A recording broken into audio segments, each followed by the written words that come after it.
नमस्कार 2025 English calendar सरीबा को जाउची।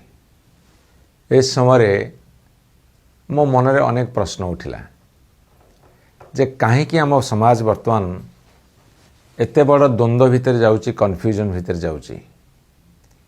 कहीं आम समाज रो तळु ऊपर जाए समस्ते गोटे परस्पर विरोधाभास उपरे they stand on contradictions, confusion और कॉन्ट्राडिक्शंस बर्तमान आम समाज को कबलित करिछि।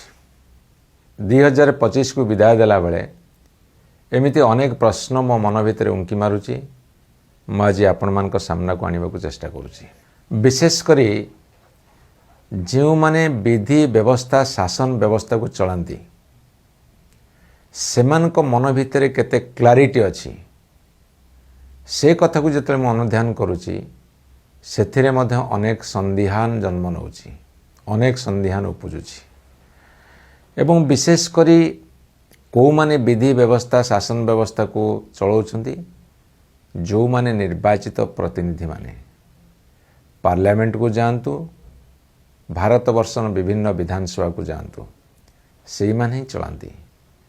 एवं गोटे कथा मु लक्ष्य रखुछि जेते बेले गोटे संवेदनशील घटना घटुची, जदि कोठी एक महिला उपरे बलात्कार होउची बा शिशु उपरे बलात्कार होउची बा कोठी एक संप्रदाय भितर गंडगोल को नहीं करी बा आउ एक कोठी स्पर्शकातर घटना को नहीं जेते आरोप प्रत्यारोप करा जाउची सेते बेले सत्ता पक्षर व्यक्ति माने बा जो माने स्वताधिकारी सेमाने कहती एभली एक संवेदनशील कथारे राजनीति करानो जाओ।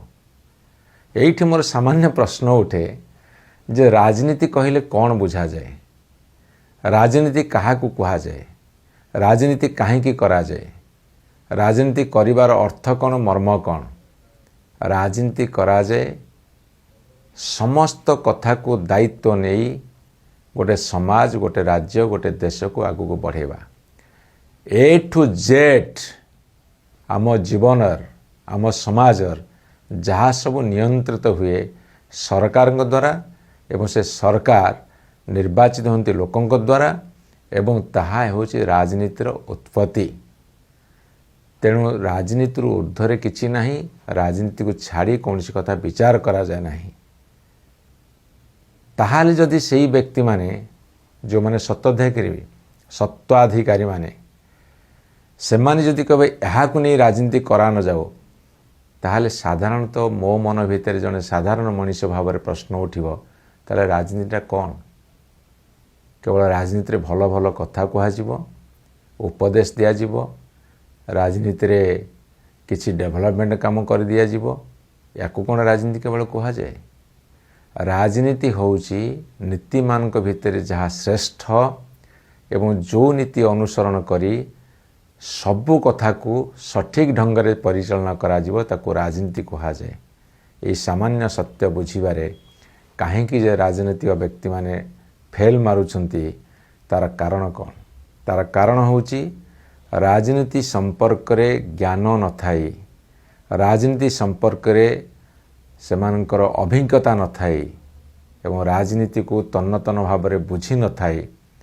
गणतंत्र निर्वाचन लड़िबा एवं जितिबा, सरकार गढ़िबा एवं सरकार केतले भांगिबो ए सब प्रक्रिया भितर राजनीतिर सूक्ष्म मंत्रटी को भूली जाउछंती ए देशर राजनीतिक व्यक्ति माने। मु समस्त गोटे ब्राकेट रखिबेनी, किछि लोक बुझंती, अधिकांश लोक बुझंती नाही। सेईटा होची कन्फ्यूजन, सेईटा होची कॉन्ट्राडिक्शंस। मु कन्फ्यूज माइंड रे अछि एवं कॉन्ट्राडिक्शन ऊपर छिड़ा हैछि। एवं सरकारी कर्मचारी कथा को जो आसवा कहीं सी सरकारी कर्मचारी हवा पाई समस्त उद्यम लगे दिए। सरकारी कर्मचारी तांको काम कौन, से कहीं चाकरी करती, तांकर कर्तव्य कौन, तांकर दायित्व कौन, से केते निभांती, तांकर लक्ष्य कौन, से केते ताकू पालन करती। यही भली मध्य अजस्र प्रश्न मो मन भितर अच्छी।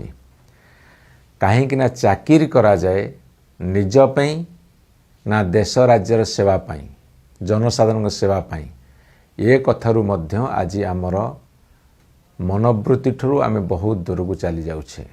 सते जेमिति चाकरी करा जाए केवल निज पई, निजर उन्नति पई, निज पई तो करा जाए, किंतु लक्ष्य कर्तव्य समाज पई, राज्य पई, देश पई उत्सर्गीकृत हवा कथा कि नहीं।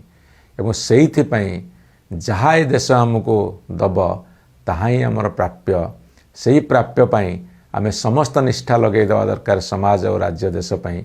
ये मनोवृत्ति आज अच्छी कि बुद्धिजीवी माने, जो बुद्धिजीवी माने वर्तमान आम देश अच्छी, बुद्धिजीवी मान को जदि पचरा जीव ताहाले तांको पचरा राजनीति कौन, राजनीति भल, उत्तर आसव किंभूत किमाकर। अधिकांश हुए तो कहीपारती हाँ, अधिकांश मध्य न कहीपारती ना। राजनीति खराब, स्वतः प्रवृत्त भाव अधिकांश मुहर बाहर खराब, ताले खराब पे दायी किए? ताले तथाकथित बुद्धिजीवी बा सतरे बुद्धिजीवी माने कहीं सीधा सड़क राजनीति क्षेत्र में नेतृत्व देना को पछौछंती बा अन्य को प्रोत्साहित करिवारे पछौछंती। कथा कथारे कहिबे धैत ए फालतू कथारे मुंड पुरेवा को हमर समय नहीं। जदि राजनीति सबु किछि नियंत्रित करे ताहाले फालतू कथा हैला केमिति? सीधा सड़क भाग न नेल नहीं, किंतु अनेक को प्रोत्साहित उत्साहित करिवार असुविधा रहिला कोठी। आउ जनसाधारण कथा आमे कहिबा, जनसाधारण कथा आमे कहिबा, वयस्क व्यक्ति अछंती, सेथिरे शिक्षित व्यक्ति अछंती, युववर्ग अछंती, महिला अछंती एवं कृषक मूलिया साधारण लोक अछंती, अशिक्षित वर्ग मध्य अछंती।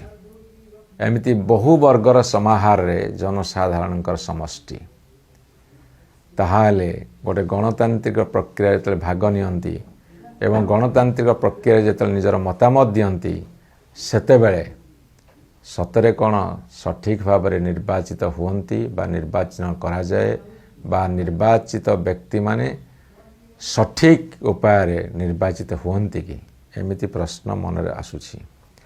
ए प्रश्न उठिबार कारण होउछि आजिका दिन रे भी आम देश रे जेतले 2025 पूरी 2026 के आम यात्रा करिबा, आम देश रे सतरे कौन जो माने भोट नियंती से माने जानती कहीं नौचु, जो माने दियंती से माने जानती कहीं दौचु। एठी मध्य मु समस्त गोटे ब्राकेट भितर रखिया को चाहूनी बा गोटे बंधनी भितर रखिया को चाहूनी। अधिकांशर मतामत अत्यंत स्पष्ट एवं निर्भीक एवं स्वच्छ, मुझे मात्र संदेह प्रकाश करिबिनी, किंतु अधिकांश व्यक्ति प्रभावित नुहंती कि एवं स्रोतर अनुकूल प्रवाहित होउनाहंती कि? जदि समग्र समाजटा सचेतन हो जाता ताहा हेले आज ए अवस्था होता नहीं। ए समग्र समाज को सचेतन करेबार दायित्व जो मानकर से दायित्व निभाउछंती कि? जदि से दायित्व से माने ठीक भाव में निभे थांते ताले 75 वर्षर गणतांत्रिक पद्धतिर शासन भितरे आज संवेदनशील कथा को नहीं आमे कहते नहीं यहा को नहीं राजनीति करा न जाऊ, ताहले राजनीति कहा को नहीं करा जीवो? राजनीति प्रतिटी निश्वास रे प्रतिटी प्रश्वास रे अछि। राजनीतिर चर्चा सर्वत्र हवा दरकार। राजनीति रे प्रत्यक्ष भाव रे हो बा परोक्ष प्रत्यक्ष भाव रे हो करिबा उचित, तेबे जाई गोटे सुधार आसीबो। से सचेतनता धर्मी काम करिबारे ए देशर राजनीतिक दल माने ए देशर राजनीतिक व्यक्ति माने कहीं पश्चातपद होउछंती, कहीं पछगुंचा दौछंती, एमिति असुमारी प्रश्न मो मन भितर उठुची। ए असुमारी प्रश्न आज समाज को कन्फ्यूज करुची। समाज गोटे कंट्राडिक्शन उपर छिड़ा होईची।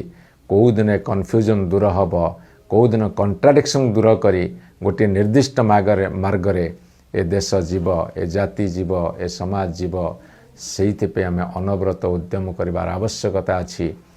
हे 2025 तुम्हें हुए तो सफल होइच कि विफल होइच मु जाने ना, किंतु मु जाने सफलता सेते आमको स्पर्श करि पारिला नहीं।